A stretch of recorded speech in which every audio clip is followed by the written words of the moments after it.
The following program is from WNET 13.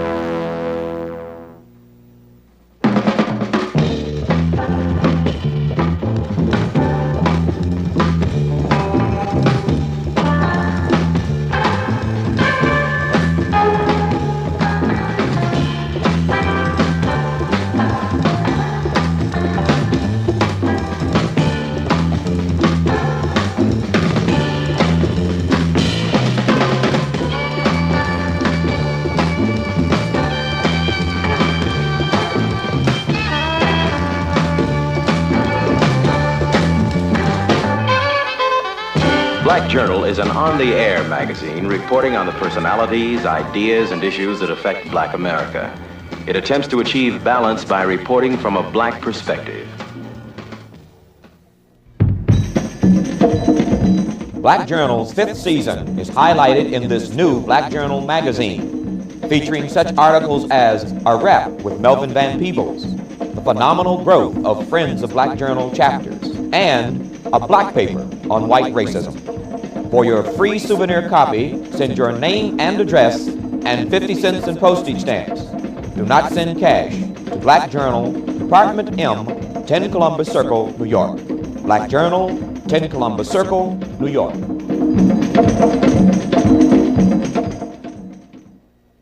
You could take a certain area in almost any large city in the United States, a population of 78,600, which we are.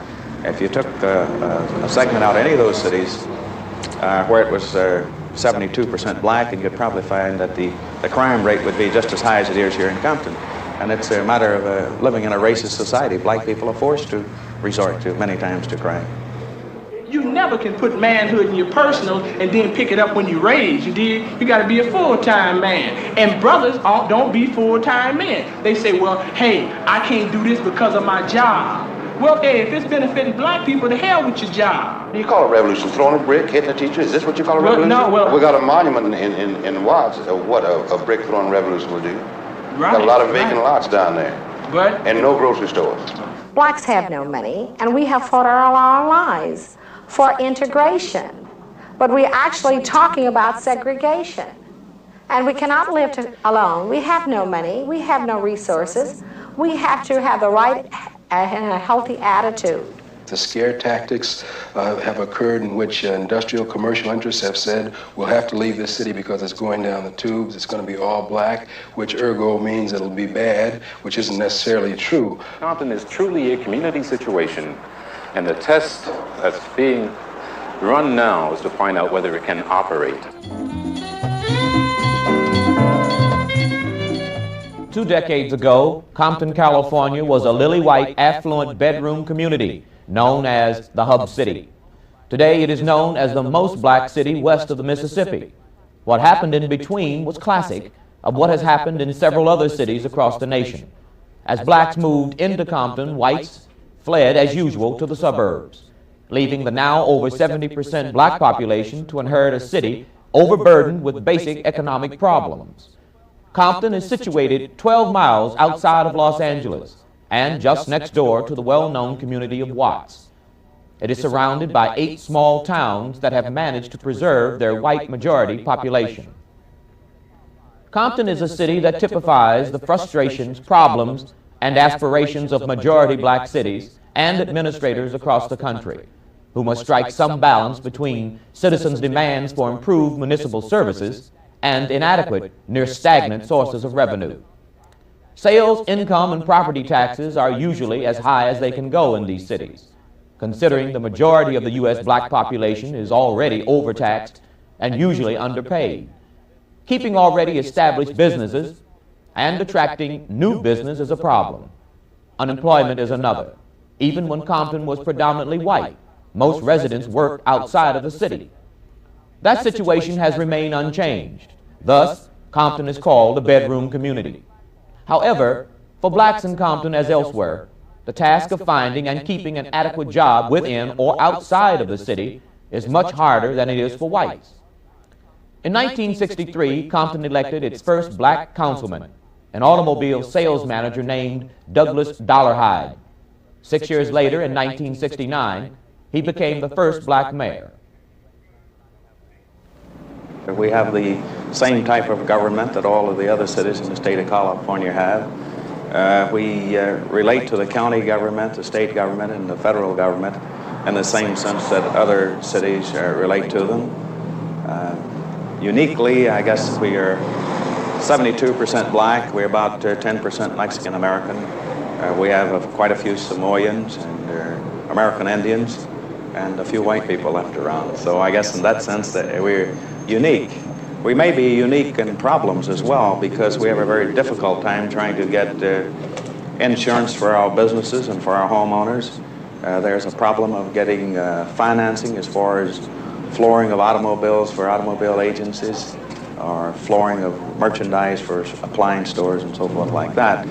Naturally, in the black communities, we have that type of problem. Most of us who are black have grown up, except in recent years, with the idea, or at least with the constant reinforcement that things that were black or black run were inherently inferior to things that were white or white run. And so we have an internal problem to overcome in that respect, and we can't overcome the internal problem until there are enough success examples in black people for us to recognize that these things are mythology and that we need to go on and get on to the next thing rather than worrying about how good somebody else is. We ought to be getting ourselves together.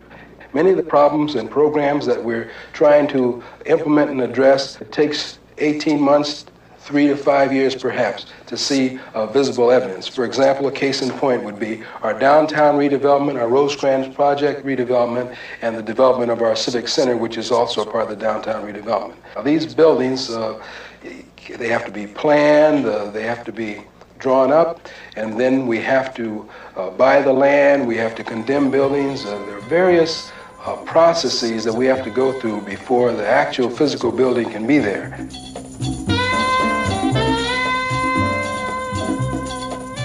We do not have a large department store of note in the city. We do not have first-class restaurants in the major portion of the city. We do not have a theater in the downtown section of the city. We have basically small businessmen, what a lot of people like to call mom and pop type stores. So what we're trying to do about it by redeveloping the downtown is to interest large department stores and new businesses coming into the city. We're making attempts to annex portions of territory that include industrial parks that will increase the population of the city and also increase the tax base of the city.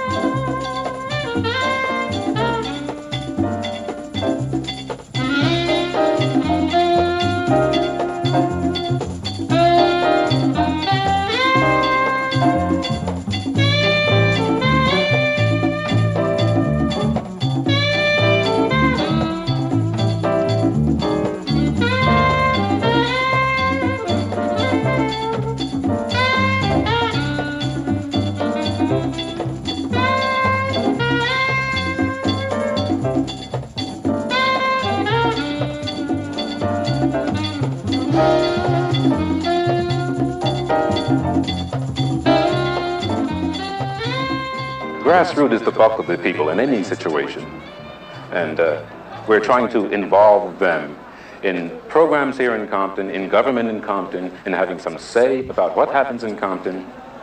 And it's extremely difficult because we first have to teach concepts of organization, and a kind of organization we've never been involved in.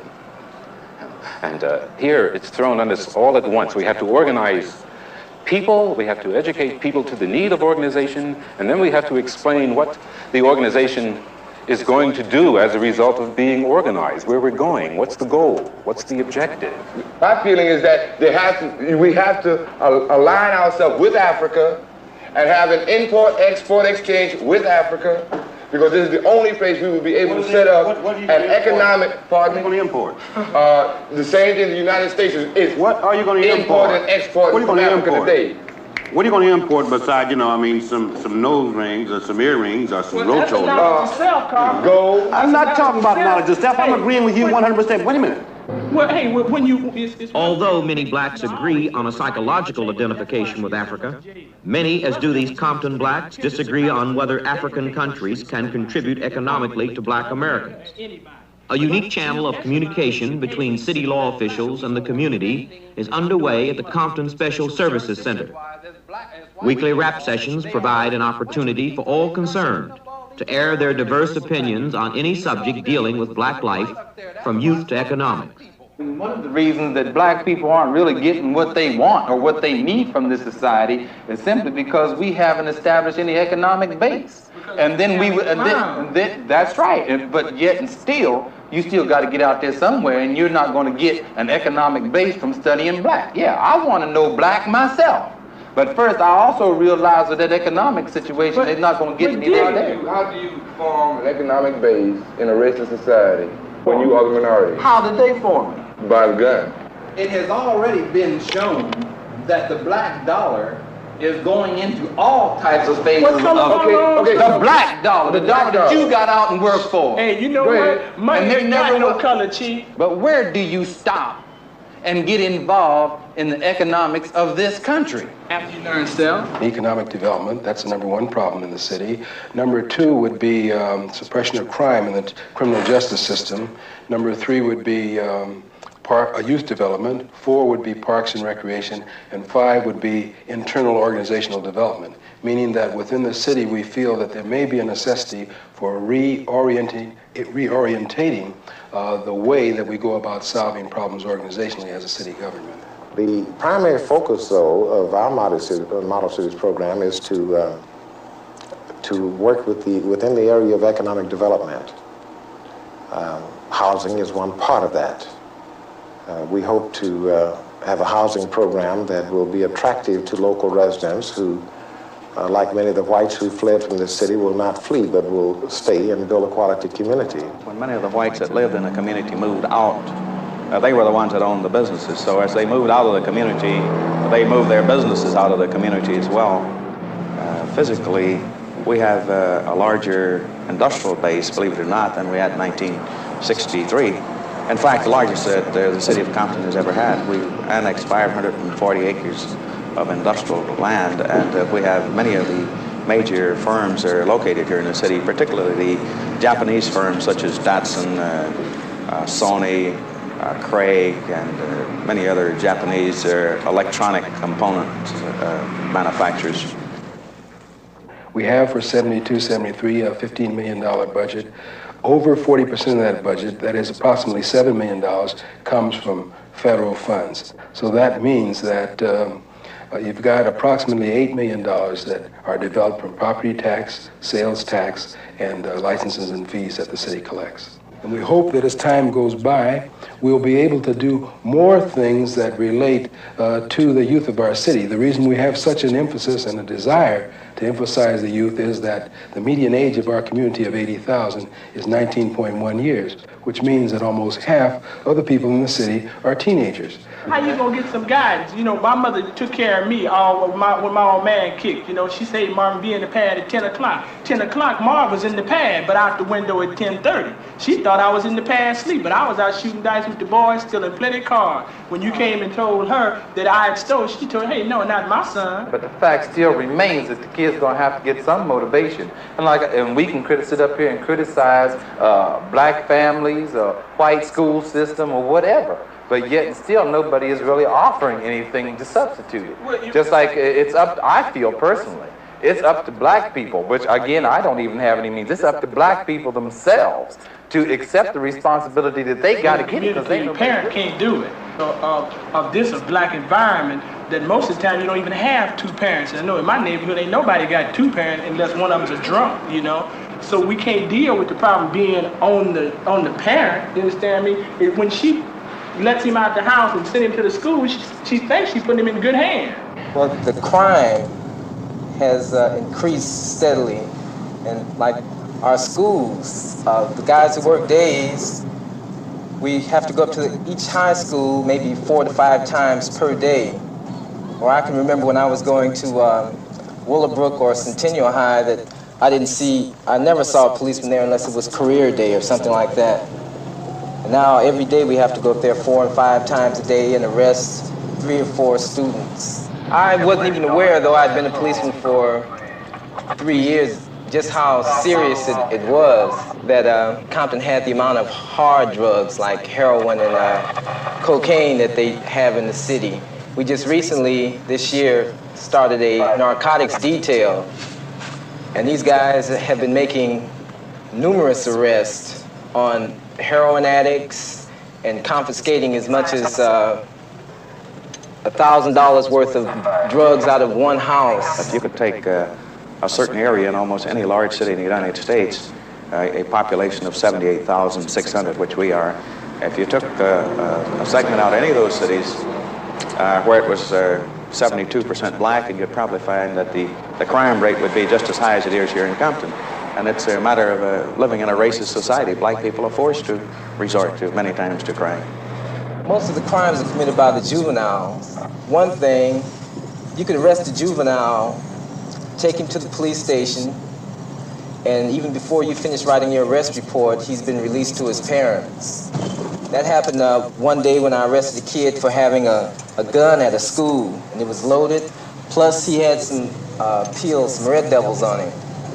And we arrested him, brought him to the station, and I was typing my report, and just as I had finished the report, another officer came into the report writing room and told me that, showed me who he had arrested. And it was the same kid that I had arrested about an hour earlier.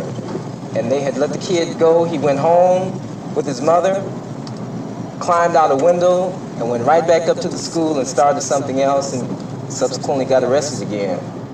Most cities that are predominantly black, or in areas even in larger cities where there's a very heavy black population, they've had riots and disorder, and the city of Compton has never had any riots or never had any major disorders.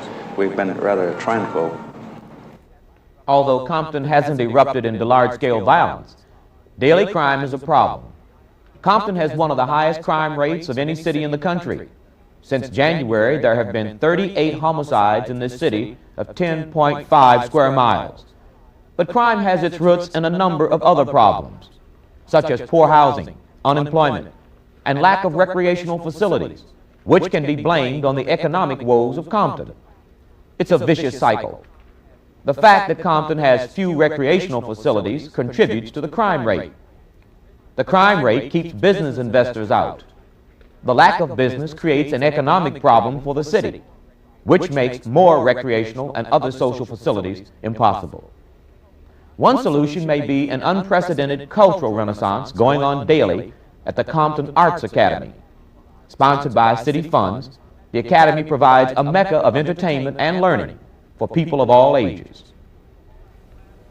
Okay, class, physical exercise. Ready? Begin. 1, 2, 3. The Communicative Arts Academy is a non-profit organization sponsored by the Compton Willowbrook Community Action Agency, and we have classes or workshops in drama, dance, visual arts, very good photographic workshop, a very good jazz workshop, and a tremendous dance department. The participation now of about 700 people.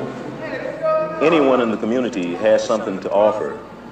And so we feel that participants bring us as much as we could ever offer them. The drama workshop works like all the rest. People come, and they come with themselves, and they just bring themselves. Sort of, Bob. Who's just down there? What you mean, sort of? You either been with him or you ain't.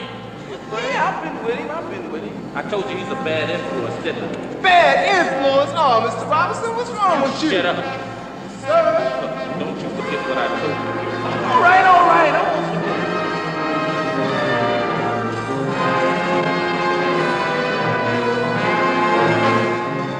Right now, the Jazz Workshop can account for possibly obtaining credits through the Unified School District by September. The young people who participate in that workshop will be getting school credits for their participation.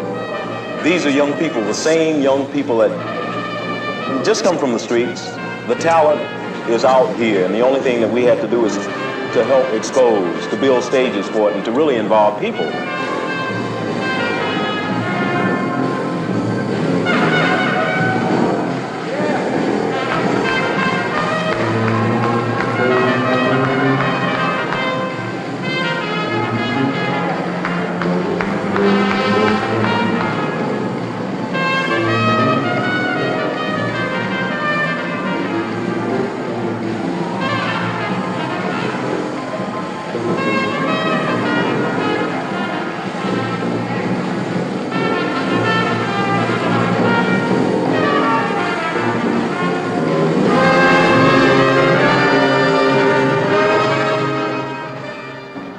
Are we going to deal equally and separately type of society? Can we exist? Can we exist with a house divided? I don't believe that we can exist in this country with a house divided the way it's structured at the present time. I don't care whether you're black, white, brown, red, whatever, yellow, whatever you might be. Unless we get it together, and when I say together, we got to get it together in order to exist. Otherwise, this country, man, is going down the tubes. You say, aren't we living in a house that's divided right now? What's happening? When you have a double standard of justice? Man? What's happening? We're crumbling. Right. That's the reason why we're crumbling.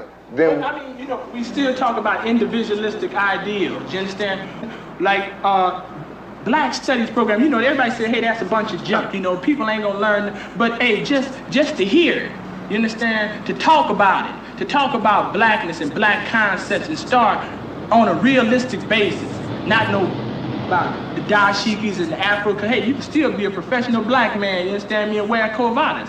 But we talk about you being an individual, not being some clown because it's a fad, you understand me? Being a brother, a part-time brother. That's what's crumbling, part-time brothers. Everybody talking about unity but not knowing the means of unity. Unity is when I learn myself and help another brother. That's unity. And I'm very well aware of black awareness, of black power and things of this nature.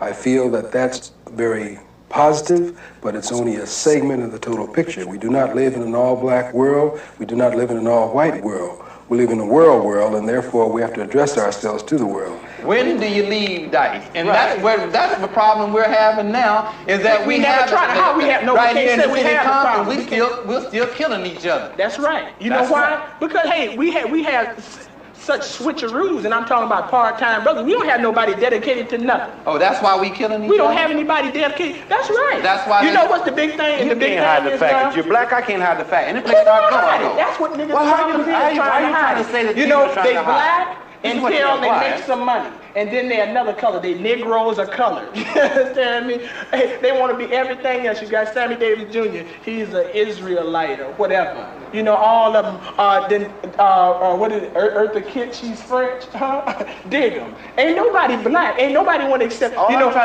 all the hills. Out of all the hills we have in Compton, didn't one nigga make a hill in Compton? They all go to Baldwin. I understand that. Hey, if money spends and talk about economy and black community, why don't niggas, if they so black, spend it in a black community? They jiving. You talking about the black man. You talking about how we gonna get blacks together. Start taking off some of these niggas' heads. The ones that ain't doing nothing, that's dump trucking on us. These are the ones you have to get rid of.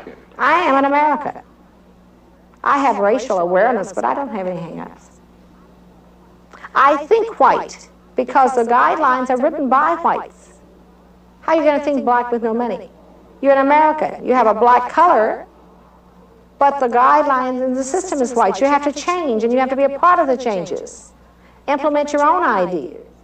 I feel that the people in Compton are, for the most part, unfamiliar with many of the dynamics of city government. We're still in a really learning situation here involving the whole community, which in actuality has never, I feel, existed in the country where the whole community has been involved in the community. I would say that we face the same problems that Carl Stokes faced in Cleveland, or a Hatcher faced in Gary, or a Gibson faced in Newark, and that is that the predominant attitude and perception of black administrators is one that goes back to the Reconstruction period. And they tend to forget that mayhap we came out of the same schools, had the same experiences. And I think that if we start to look at it positively, we have an additional dimension to our capability that those who are not black do not have. Compton, California symbolizes other predominantly black and black-controlled cities across the country, struggling to survive against tremendous odds. Whether or not Compton can survive depends on how and how soon its black administrators can alleviate the major problems plaguing the city. This means, 1, dealing with white purse holders of a large portion of their budget in the federal government, which has previously been insensitive to the black community's needs. 2, finding a new means of getting old sources of revenue or finding entirely new revenue sources for the city budget. 3, improving social conditions for Compton citizens without going bankrupt. And 4, casting out some or much of the old in lieu of new programs. There are a lot of variables to juggle and a lot of ifs to make happen. But one thing for certain, if black cities anywhere can exist in this society, the city of Compton, California has the will. I think that Compton will survive. I think that we have gone through a period of trial and error, which is common to any group that have suddenly been thrust into positions that previously they were not in. I feel, though, that in order to survive, there will have to be a new awakening among the citizens, that one's destiny has to be decided by himself and not by others. And it could very well be stated that this is a problem facing black America. If the people that care don't get to know each other and don't realize that there are other people like them that are interested in working towards making Compton the kind of city that anyone would want to live in and to have the kind of security that anyone would feel perfectly safe in walking in streets, well, if that doesn't happen, then the future is dark. I see Compton as being an example. It will turn out to be either a good example or a very, very bad one. And unfortunately, in Compton, we don't have that much time to decide which will happen.